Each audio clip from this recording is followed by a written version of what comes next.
On observe actuellement une augmentation régulière et parfois considérable du volume des jeux de données analysés. En météorologie, sur Internet, en génomique, il n'est pas rare d'avoir des millions d'observations mesurées des centaines de milliers, voire des millions de fois. On parle alors de big data ou en français de data mass ou de données massives. Les méthodes statistiques que nous avons étudiées pour l'instant sont peu appropriées pour ce type de données. De nouvelles méthodes ont été proposées, on parle de méthodes de data mining, ou de fouille de données, ou d'exploration de données en français. Et en réalité, ces méthodes de data mining sont assez anciennes. Les statisticiens d'autrefois les appelaient méthodes exploratoires multidimensionnelles. Nous pourrions y consacrer un MOOC à part entière. Nous vous proposons d'en avoir une ou deux, parce qu'elles peuvent être utiles, y compris dans l'analyse de jeux de données de taille plus réduite. Nous nous focaliserons sur un problème bien particulier, qui est la représentation graphique d'une matrice de corrélation. Une matrice de corrélation, c'est un tableau qui contient toutes les corrélations que vous pouvez calculer à partir d'une liste de variables quantitatives prises deux à deux. Par exemple, si vous avez le poids, la taille et le revenu d'un ensemble de sujets, vous pouvez présenter ces corrélations sous forme d'une matrice 3-3, avec poids, taille, revenu en ligne et en colonne. Bien entendu, la corrélation entre le poids et le poids vaut 1. Et de cette façon, la diagonale de cette matrice vaut 1. Cette matrice est symétrique. À l'évidence, la corrélation entre le poids et la taille, qui ici vaut 0,41, est égale à la corrélation qu'il y a entre la taille et le poids. Alors, deux questions se posent à propos des matrices de corrélation. La première concerne la nature des variables que vous pouvez inclure dans le calcul. À l'évidence, vous pouvez mettre dans une matrice de corrélation des variables quantitatives normales. À l'évidence aussi, vous ne pourrez pas mettre de variables purement catégorielles. Une variable catégorielle, c'est une variable qui n'est pas numérique, vous ne pouvez pas faire de calcul avec, et donc pas calculer de corrélation. Mais qu'en est-il des variables quantitatives non normales, en particulier des variables binaires et des variables ordonnées? Alors à ce stade, il ne faut pas confondre le calcul de la corrélation, son interprétation de cette corrélation, avec les conditions de validité du test de nullité d'une corrélation. Nous avons vu précédemment que ces conditions de validité, c'était qu'au moins une des deux variables suive une loi normale. Mais dans le cas qui nous intéresse, c'est-à-dire le calcul d'une matrice de corrélation, nous n'envisageons pas de test. Et donc nous pouvons inclure dans ces matrices toutes les variables quantitatives que nous voulons, qu'elles soient normales, binaires, ordonnées ou toute autre chose. Alors on peut le faire, mais est-ce que ça a du sens? Est-ce qu'on peut interpréter une corrélation entre deux variables binaires comme une corrélation entre deux variables quantitatives? Eh bien, en première approximation, la réponse est oui. Une corrélation, quand ça vaut 0, ça veut toujours dire à peu de choses près l'indépendance des deux variables, et quand la corrélation vaut 0,8, 0,9 ou 1, ça veut toujours dire que les variables sont très fortement corrélées. L'une explique beaucoup l'autre et réciproquement. Alors il y a des nuances théoriques, il est vrai que une corrélation entre des variables binaires n'a pas des propriétés statistiques optimales. Et donc il faut les utiliser un peu avec prudence. Notamment, l'interprétation fine de la corrélation n'est pas exactement la même que l'interprétation d'une corrélation entre deux variables quantitatives normales. Mais tout ça sont des finesses statistiques.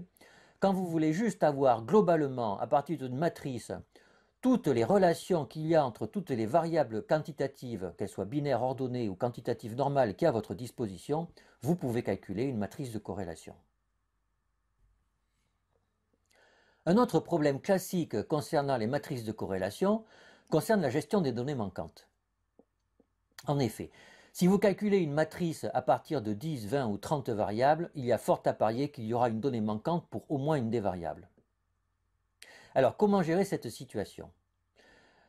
L'approche la plus simple et la plus classique, c'est que dès qu'un sujet a au moins une donnée manquante pour au moins une des variables, on enlève le sujet. De la sorte, vous avez un tableau de données tout propre, vous pouvez calculer les corrélations entre toutes les paires de variables sur le même échantillon, et ça a des propriétés statistiques particulièrement importantes.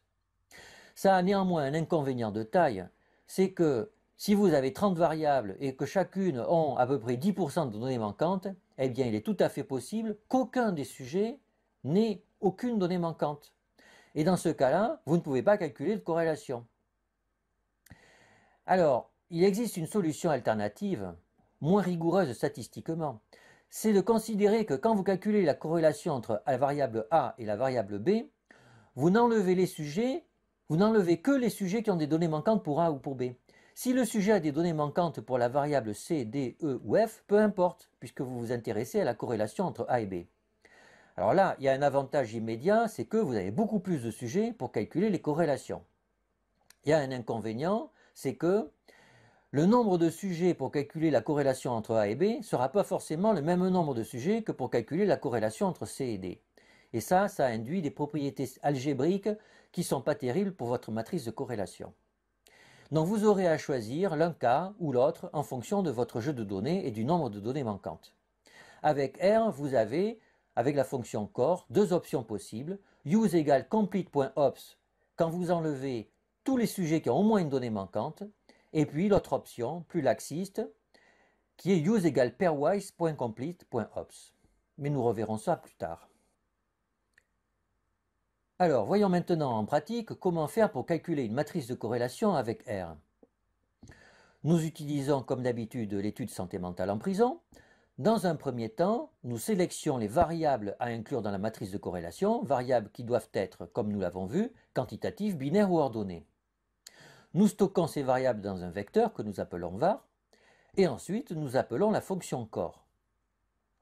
Les instructions de la fonction core sont d'une part le nom du fichier avec les variables sélectionnées, ici smp.l, le nom du fichier, et var, le vecteur des variables, et nous précisons l'option de gestion des données manquantes comme nous l'avons vu précédemment.